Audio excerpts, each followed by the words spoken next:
important. And I'm sorry, we kind of caught up because the live video didn't follow through. So we have been, Oh, it is now. yeah, it is. It's, It's up now. So, okay. So let me go back and just reconnect to introducing ourselves. My name is Kiana Howell. I'm a psychotherapist, and LaDonna Roberts is the CEO and founder of Austin Tyler Foundation. We're here to just talk about mental health matters and domestic abuse.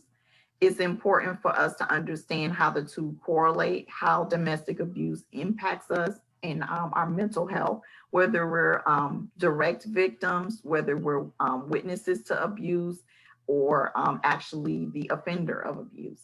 And so we want to kind of provide education to help people understand what abuse entails, and even just to even talk about our current temperature, the things that we're dealing with now, even in this pandemic season, to help you guys understand that unfortunately the domestic abuse cases have risen during this time, with a lot of people being in quarantine together, a lot of families, and so it's been even more challenging to provide interventions to those families in need. And so, unfortunately, we have cases that have risen or escalated as a result of the quarantine. And so, just not going backwards to some of the things that we're saying, but we were just listing some of the forms of abuse. And so, if the LaDonna wants to go back and kind of briefly touch on again different forms of abuse, not limited to physical. She's going to talk a little bit about the physical, but what are some of the other things in relation to abuse that we can look out for? yes, okay. You could talk about the verbal and emotional, the name calling, jokes, the insults, the ignoring the feelings of the victim, putting her down as a role, insulting, like I said, the sexual abuse, forcing yourself onto the person to have sex, taking pictures and posting her however, because when you put anything, take a picture, it's out there forever. Demeaning her, remarks towards sex. Also financial abuse. When she works, she has to give the check to him or vice versa, whoever that victim is. Um, Right. so why you hear me say more of she. Um, and damages, items, the outside contact with other people. It's all those types of abuse that builds up to, I call it a volcano, and that erupts. So all these things can have happen in sequence or just in separate silos, but then once it explodes. So, and I think we put so much shame and guilt on the person that comes out to speak about what he or she is feeling till we just they just stay in that situation, because of course we hear well, I wouldn't take that, or I would leave. And like you were saying earlier, it's just not that easy unless you know Right. a mile in my shoes. Right. Right. And then just want to add a couple because I listed different ones in my first book, The Pivotal Relationship. I'll put detailed information about the different forms of abuse so that people can know the different types, how to look for the signs. Because as I always tell people, a lot of people tend to victim shame and criticize the victim. Why didn't they leave after the first hit? And they don't realize the abuse started way before. It was mental and emotional. So like you said, just some things like the insults and just trying to beat that person down to get them Yeah. to the place where they kind of feel deserving of the abuse, even though it's not, of course, it's not right. One of the other forms of abuse is isolation, where this person starts to isolate the victim from their family and friends. And it's usually because a lot of times there's at least one family member or one friend that's going to identify something that's not right about the relationship or the situation. And what happens is they may get in that person's ear, start saying, hey, are you okay? Or, these things are concerning me. I don't feel like, you may be safe in this situation. And so the offender doesn't want that. The offender doesn't want anybody in their ear trying to convince them to leave. So, because they're trying to maintain the control over the victim. So they isolate that person and get them to the space of not wanting to be around people in order to isolate the situation and make sure that they remain, like you said, in control. We have to also say using others or children, and it usually directly or indirectly involves children, other people, or social institutions as leverage to gain advantage. So sometimes the offender will make the victim feel guilty about the children. They'll use the children to manipulate the situation. They'll threaten them to say, hey, I'm going to hurt the children if you leave me. And so it's important to understand, how that person will, use children or other situations as leverage to continue to maintain their control. Threats, as I already kind of touched on that a little bit, but just threatening more harm, and unfortunately we do live in a world where abusers can escalate to really proving that their threats are true. They'll go to any extent to do that whole, if I can't have you, nobody can concept. And so it's unfortunate that we do have, offenders that will take it to that level where they will severely assault or even murder their victims just to, again, maintain that control over the situation. So it's important that instead of focusing on criticizing, judging, or shaming, we have to understand how serious it is, because it's literally a life or death situation, because we don't know the extreme measures that this person will take. Some offenders will not go to that level, but some will. And because you don't really know from person to person, you really don't want to take that chance. And I think so. What are some of I just want to touch on that. I think also for people to realize that first thing, if someone comes to you, is to believe her. Like I said, some people like, okay, I would just leave. It's not just that easy. Take her abuse seriously, right. whether it's emotional, logical, physical, sexual, financial. It doesn't matter. Listen first before you begin to speak on what I would do. Honor her feelings. Don't give advice if you don't know. Give her my number or give a Kiana number. If you don't know what to say, and control yourself and try to keep yourself out of your emotion because if she came to you, it's where she wants to do something, but she's trying to strategize and see how can she, and really if you have the means or know-how to help her get out of this situation, and try to be empathize with that person while they by maintaining objectively. You can't be in there. You got to be out objective so you can see all sides. Because if you look at the statistics stating that 1 out of every 4 women will be abused in their lifetime, and I don't know how many people on Facebook Live or on the Zoom call, it's a lot of us. And then every 9 seconds, a woman is being beaten. And so we've been on here 20 seconds, divide that by 9, y'all mathematicians, you'll know how many just on these 21 seconds we've been on. And it actually take a woman 7 to 9 times before she actually leave an abusive relationships. I teeter-totted in my abusive relationship. Okay, he's gonna do right. Okay, I'll give him another chance. You know, so, and these are only stats that have been reported. How about all the women Report. Right. that, yes, that doesn't report?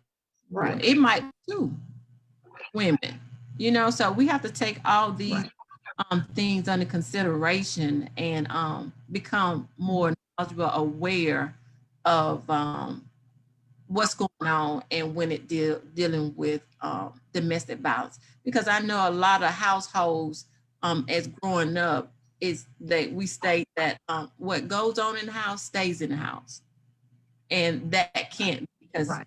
you know we the stigma continue, and we continue to pass down what you should stay here. You should just deal. Okay, well, he gets you in a nice house and a car. Don't worry about it.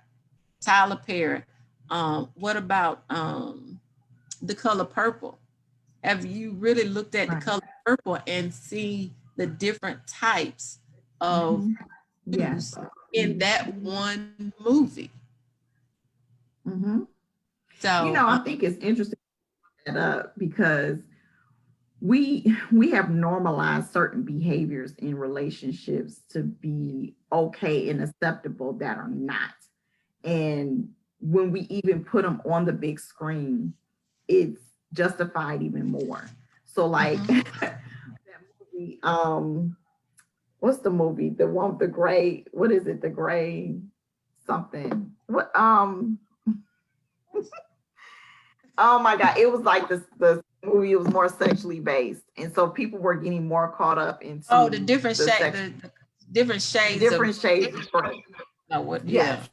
So the different shades of gray. And everybody kept getting all hype and oh, this movie is so this and that and sex.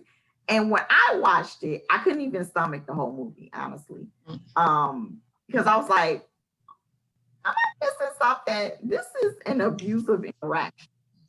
Yep. And I was like, but we as a society have glossed over certain behavioral patterns in relationships so much that we're actually glorifying abuse versus actually um, working towards bringing it down or, Mhm. attacking the issue at hand.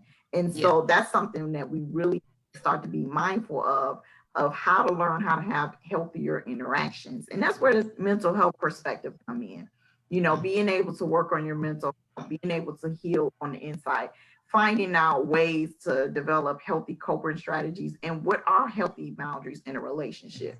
Because if you know what healthy boundaries are in a relationship, you will be able to quickly identify when you're having an interaction that's not healthy, that could be potentially unsafe and harmful for you. And you can identify those things early in the game to help prevent, hopefully, a serious or severe outcome. And so it's important that we, you know, be mindful of that. And we have so many organizations, large and small, nationwide, that do domestic violence efforts, education. They provide services to victims for mostly women and children. And so if you do, as LaDonna said, if you have a friend that comes to you and confides in you, don't focus on like giving advice, but focus on helping them research what are the resources in our local area that we can get you connected to. Because yeah, you may not know off the top of your head, but Google, you use Google for everything else. Google is your you know, friend. Google, what is the domestic violence hotline? They can connect you to your local resources and organizations. And keep in mind, just for the safety, they're not going to disclose, the addresses of the safe Yes. houses because they Mhm. can't. You have to keep them safe. I think it's important too to even address children being abused or witnessing abusive situations, and how it impacts them. So how would you, just describe, just that situation, even as far as when children report, because sometimes we're also finding that when children report things to their teachers or staff, that unfortunately, they're not being heard. Yeah. They're just, it's being again glossed over, or the full intervention is not being seen through all the way. Yeah.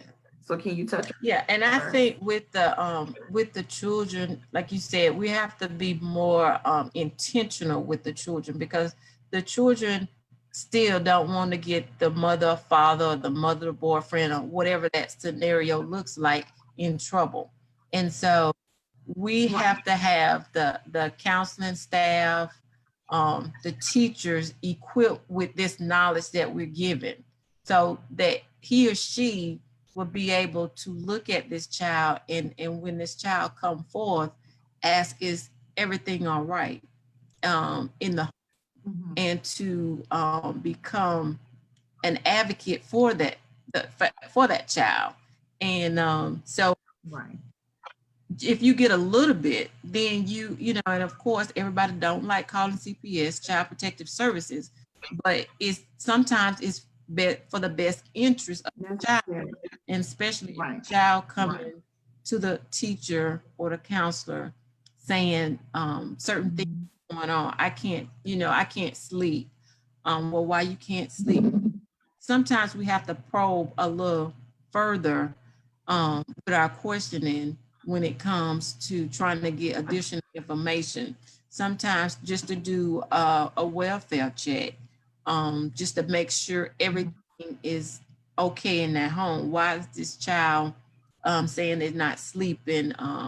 Because mama and boyfriend and mama and daddy is arguing all night, you know, and they scared, or she got to protect, or he got Mhm. to protect the other siblings. So I think it goes further to the school system having to become more aware of domestic violence and what to look for, and how to be better prepared in the classrooms when these incidents occur, and you have a child that's seeking out help and really can't give you that it's a financial abuse, you know what I'm saying, or social abuse, or, you know, that they can, you know, pick up on some key words because they know it's physical, but all these other types, Right. you know, be more keen in. My dad throws things around, or he breaks things, you know, just, you know, you just have to Mhm. have those keen, like you said, the information, knowledge is power. So I think we have to get Right. that side as well to educate them. Mhm. So your screen is frozen, so I didn't know if you Oh, okay. knew that. But yeah, it's important just even from the mental health perspective because it weighs heavily on children to witness that and be in that situation. So even if the offender isn't directly abusing the child, but just having to watch their parent being victim to that type of abuse or situation, that weighs heavily on a child's mental health and their state of emotion. And so sometimes we even have to look for the signs of if we are encountering a child that has behavioral issues, they're even falling into the cycle of addiction because our youth are actually falling into cycles of addiction at younger ages now. Mhm. I've worked with young ones as young as 11 that are struggling with addiction. It starts off with marijuana use and it escalates because nowadays, unfortunately, our youth, even in middle school age range, are getting access to pills and other forms of drugs and substances. So what's happening is they're using that to self-medicate. So when we see that, we can't just look at it like, oh, this child is just bad. They have behavior issues. Usually, you know, in my experience working in the mental health field, is that children are responding or reacting to situations at home. And nine Yes. times out of 10, they're going to, you know, disclose that information once, you know, intervention for them takes place. Then, you know, they'll usually reveal that that's what's happening. I think that it's important to understand if the appropriate intervention isn't taken, even for that child, they can unfortunately develop the patterns of abusive behavior as well. And so what happens is in that I've worked with a lot of offenders. I've actually managed abuser intervention program in Maryland. And so I found that when I was doing the psycho assessments with most of the offenders, unfortunately, we were in a space where I found out that most of them were victims of abuse, whether they witnessed their father abusing their mother, the boyfriend abusing the mother, or they were directly abused themselves.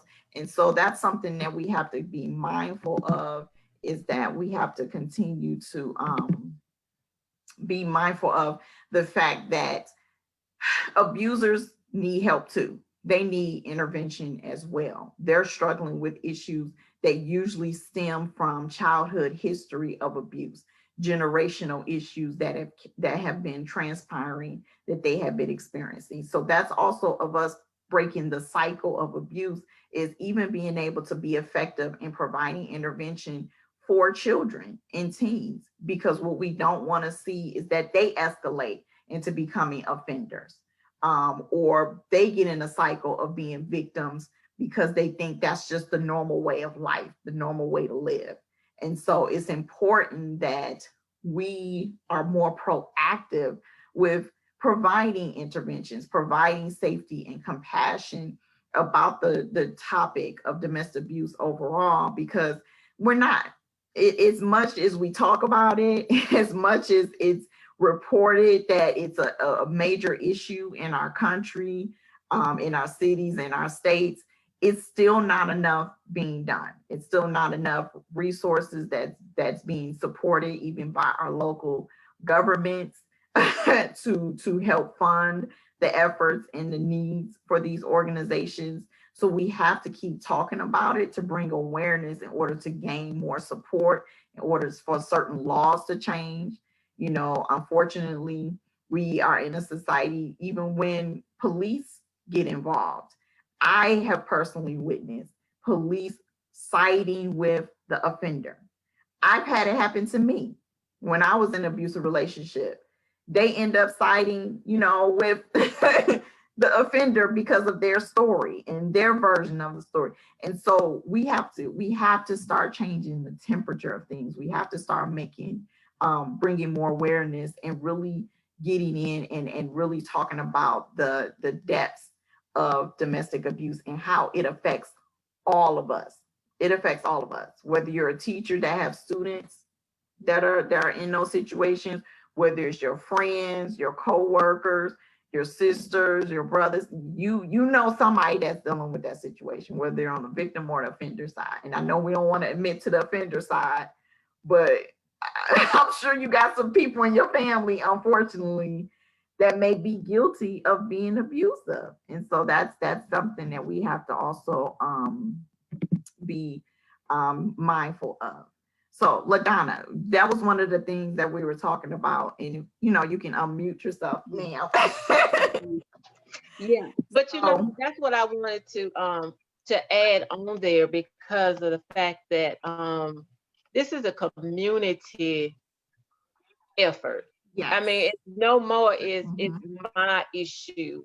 Domestic violence is Right. everybody's issue, because like you were saying, Mhm. it is a learned behavior. You know, this is Mhm. the kids in the house. Somebody seen the father or mother seen somebody being abused, then they see somebody in Right. their house. So it's a continuum. So we have to live here in this Mhm. community together. So you raise Right. awareness to the community. So if you see something, you say something. And I know with the Right. world how it has gotten, but I mean, you have to say something and get involved. And if not, we are losing children, women. Mhm. I mean, just this year, how many have we lost due to domestic violence? And you know, even with this COVID having to be there, you know, we on different schedules and we just coming and going. Right. And but now at one point we were just all sitting still. And then that's Right. when, Right. you know, it's control. And the myth that I want to also bring out, that it's not about you lost your job. It's not about drug or alcohol abuse. It's none of that. It's the power and control. Now those are uh gaslight things that help illuminate the power Yeah. and control, because now you can't say, you can't, you really don't feel as if you can't get at the boss, so who's there? And they Right. always attack Right. who's closer to you. So I mean, that's a huge key when you're talking about the community and getting involved. And Yeah. me as being a victim, of course, I want to just go and sit in a corner, and God said, not so. You're gonna raise Yeah. awareness. You lost your child, but Mhm. if you could save one more, or just bring the awareness, or being like, as a ex-police officer myself, knowing that they Mhm. just got a 2-hour block of a 12-week Right. course for law Mhm. enforcement certification, and it's just on physical. I didn't know about Right. this sexual, financial, emotional, until Right. after, Right. on the other side of me being Yeah. a victim. So I think we Yeah. have to go all the way back to the beginning, and Mhm. raise awareness on domestic violence and continue speaking out. Yeah. And I think, and that's why I wanted us to address the different forms of abuse here, because you're right. I, even being a victim, being in the situation, I remember in the early stages, I knew something wasn't right. I knew something wasn't settling well with my spirit. But because I didn't know anything about abuse, I didn't witness abuse in my home growing up. So for me, I didn't know what to look for. I didn't know the signs. And so I just, I knew something wasn't right, but I didn't know what to do about it. And so I didn't know that I was already in the early stages of the abuse that was going to escalate to physical. And then I remember even, letting people know how I found out that there's a such thing as court abuse. So I endured that when I was parting ways from, my ex, spouse, and, just the things that he did to try to manipulate the system through the courts, to kind of still maintain a certain level of control over me. Yeah. And so I had to figure out how to release myself from that type of situation in order to be fully free from the complete control of that particular person. And so we have to be willing to educate ourselves, whether it's looking up something on the website. There's always cheat sheets, there, reading a book, talking to people. A lot of times we have a lot of these events. I know from the DMV area to here, a lot of people I work with, they start organizations. They're not getting the outpouring or the response for people to come out and hear the information and Yeah. educated, but yet you want to criticize and judge something that you really don't know anything about, when you had the opportunity to support a friend or a colleague and attend an event that tells you what does abuse consist of, what does it look like, well, how does it impact people, how does it impact men, how does it impact women, how does it impact children. And so it's important that we be mindful of that, and be willing to learn more in order to, like I said, to save a life. Because at the end of the day, we don't, like I said, we don't know from offender to offender how far they would go to maintain that control. And a lot of times it can result in death. And so just have the conversation. I remember when I first wrote my book, and people just started having random conversations. I remember I went to a party. My girlfriend had a party, and it was just all female. So she had, most of them were her cousins and, her closest girlfriends. We had a dinner party at her house. And so she kind of was just like, let me know, oh, Kiana wrote a book. And so people were like asking what it was. And do you know, amongst those women, and again, most of them were related, they started sharing their experiences of being in an abusive relationship, and their relatives like, I didn't know that you were, in that Yeah. situation, or I didn't know that was what so and so was doing to you. And thank God they were all there to live to tell the story. But it was so Yeah. unfortunate that even your own relatives that you see, you have barbecues with, you socialize with your friends, and Yeah. they could be in those type of situations situations and you don't even know it. And so we have to just be more mindful and pay attention to even those that we love, that we embrace, because how would you feel if you look up and you're like, oh man, I didn't know, and they died, and they were trying to let me know there was things that was happening. They were trying to, because again, this person is trying to isolate you, granted, but there's still ways that they can try to figure out ways to get to you to let you know, I need help. Something is wrong. I'm in a situation. I don't know how to, deal with this.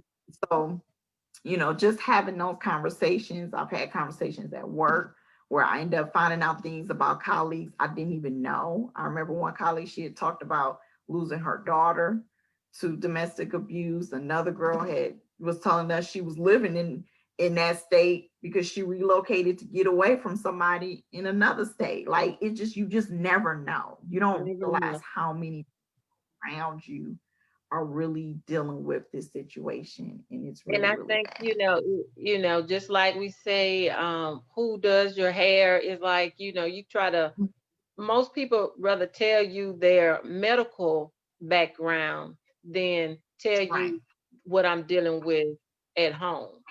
And I think Mhm. that's a perfect example where we tell everyone certain things, but don't tell what we really go through. And then when something Right. happens, it's that, oh, I didn't know she was going through that. But then you go back and Mhm. play in your mind, well, she mentioned this. So along the line, she was dropping nuggets. But again, if you don't know the signs, those don't make sense until most time after the fact that something has Right. happened. And it's too Mhm. late at that point. And I think if we as women open up more and share, and sometimes you just have to be the first one, like you said, what happened at that Right. incident, that then everybody, even with simple book, that everybody Mhm. starts sharing, and oh, I didn't know that, oh, I didn't know that. But when no one wants to be looked upon and talked about, but most times, like, oh, I already know he was controlling, you stop being around. But at the Yeah, same they'll time, say. not putting, Mhm. not putting everything together, because we have Right. these words, Right. but we don't have Yeah. the real meaning and definition of these things. Oh, oh, okay, she's staying, okay. Hmm.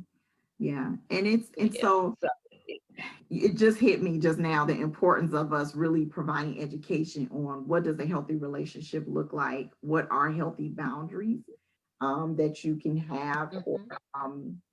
even identify in your interactions.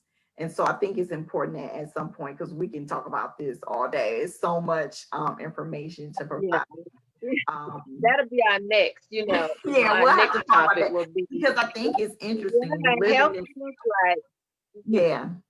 Right, because you know what? I think it's Yeah. interesting to have all these relationship experts, groups, and discussions, and nobody's talking about what does a healthy relationship look like. They're just focusing on how do you get with somebody and what do you need to do Yeah. to attract somebody. But the reality is, Mm. you got to be good within yourself. You need to be whole in order to attract Oh, whole.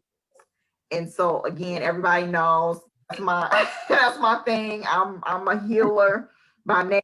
That's how I look at things. I'm always looking at things from a healing perspective. What can you do? Because even for me, I always tell people I'm always working on myself. I'm never going to be a person that thinks that, oh, I'm a therapist or I'm helping other people heal. I don't need help. I don't need to do this. I don't need. No, I'm always working on myself. I'm always doing self checks. I'm always doing personal development and seeking counsel from others on what yeah. I can do to continue to be stronger as a person. Because the reality is, even in this state, I can still attract an abusive situation, Oh, yeah. regardless. Because again, abusers, they just want to target who they think they can Thank you. possibly control.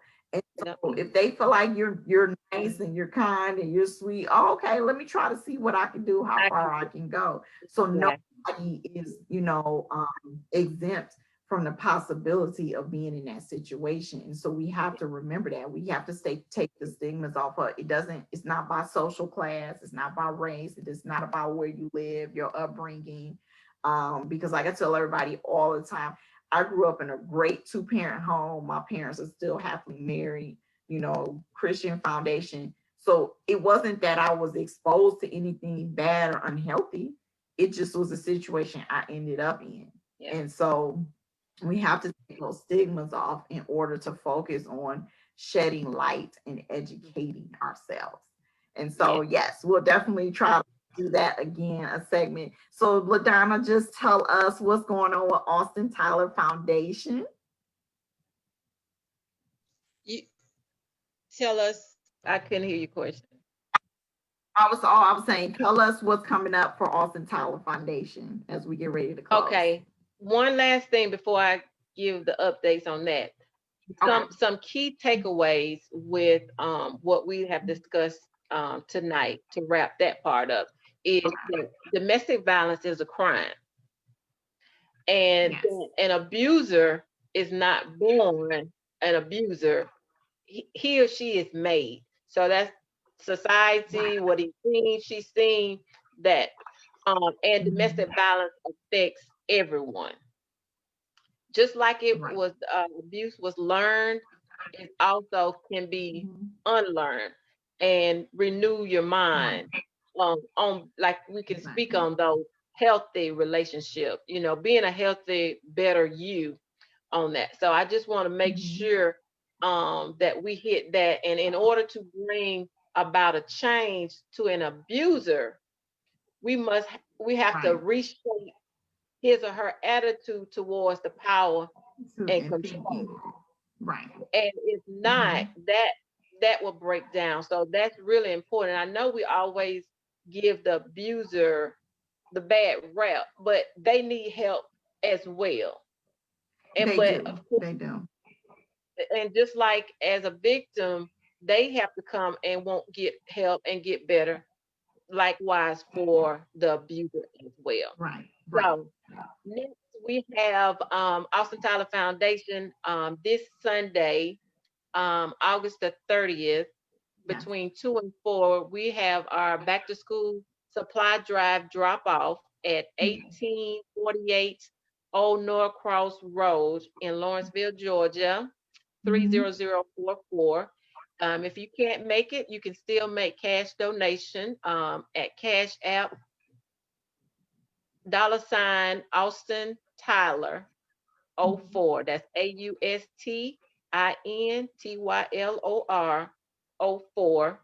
Or you can go on our website, AustinTylerFoundation.org, and go through the PayPal and make a donation there.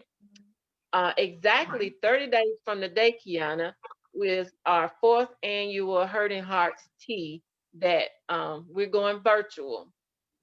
Everyone is should go ahead and register. Kiana will have it on her page. You can tag me in and go back further. And it'll be the registration link will be there. We have some phenomenal speakers, entertainment. We have silent auction that we will be putting out for everyone to bid on in 2 weeks. However, you have to be in attendance to the tea in order to win. So we're going to put out all the prizes, all the silent auction items so you can bid. But if you're not at the tea, somebody else going to outbid you. So those are the next 2 things we have in the next 30 days. And then we'll come back for our October event, which we know that is Domestic Violence and Breast Cancer Awareness Month. We got some events scheduled for that as well. So we'll be back to you with that information as well. Yes. I'm excited. I'm so happy and proud to be a board member of this wonderful organization. LaDonna, is definitely a pleasure to work with and partner with in these efforts. Like she said, we definitely have, some things that we're trying to continue to do to support the communities. We're not allowing the COVID season to hinder us from continuing to do the things that we always do to help support the families in our local communities. It's important. I love your takeaways. Again, like you said, it's important that we understand that this is a problem for all of us. This is not just a you or he or she type of problem. This is something that affects or impacts all of us.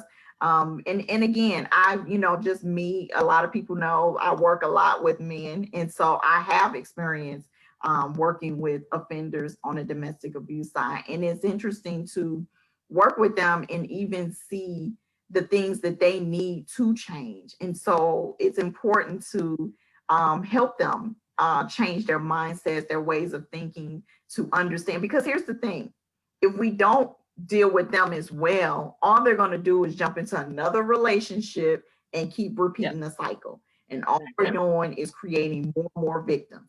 So let's look at it from that perspective, because I know some people are critical of why do the abusers need help and why some of these programs are out here, but we do have them. And so we have to remember that even in our local states, there are abusive intervention programs or family violence intervention programs. However, they choose to name them. Here for Georgia is FVIP.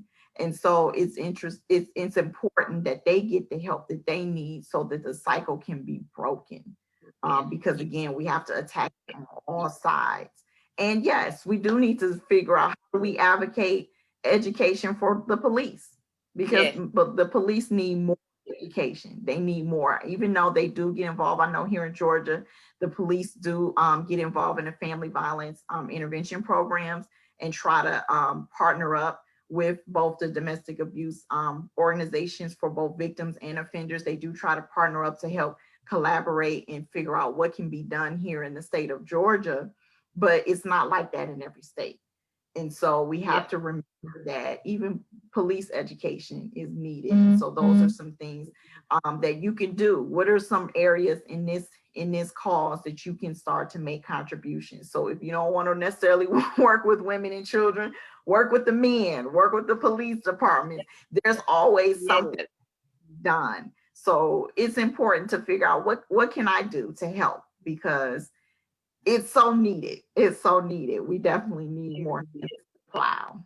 So thank you, LaDonna. I appreciate you. You know I love you. I appreciate you so much.